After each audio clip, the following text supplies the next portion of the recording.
Hello friends, this is Vikram. Today we'll be going to discuss about cranial bones of the skull.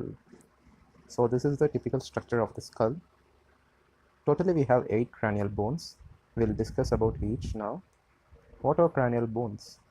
So they cover the brain. So number 1, this is the frontal bone, as you can see here. This frontal bone makes up the most of the structure of the forehead, and it has a part of the roof of the eye here. There is supraciliary arcs here. We have glabella. These are eminences called frontal eminences. This frontal bone comprises the frontal sinus. Then we'll go next to the occipital bone, just here. Occipital bone looks like this, pentagon shape here, and it makes up the posterior and inferior surface of the cranial bones. We have here this one. There is a eminence like that. It is called external occipital protuberance. Also we have supranatural line, infranatural line. The name comes from natural ligament which can be found here. And there is occipital crest here. And this is foramen magnum, through which skull is connected with the spinal cord, the vertebral column.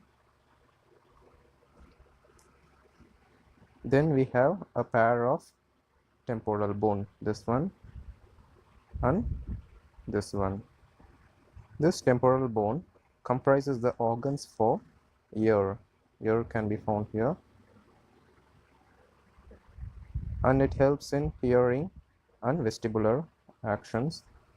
We have here mastoid process, zygomatic process. We have a part here called calvaria. This calvaria is the topmost part of the skull. Okay, done.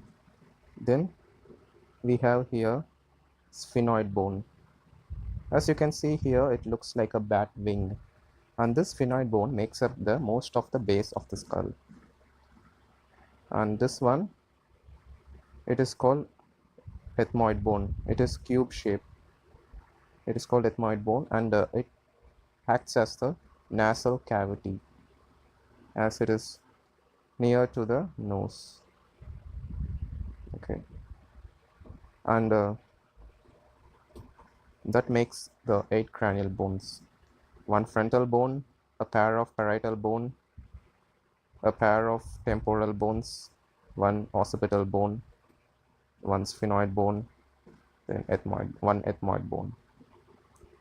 Okay, then we have a disease called Paget's disease, P-A-G-E-T, Paget apostrophe S, Paget's disease. What is this disease? It is characterized by enlargement of these cranial bones, and these bones become weaker. It is seen mostly in old people, and also it is common in men than in women. So that makes the overview of cranial bones. Thank you for watching the video.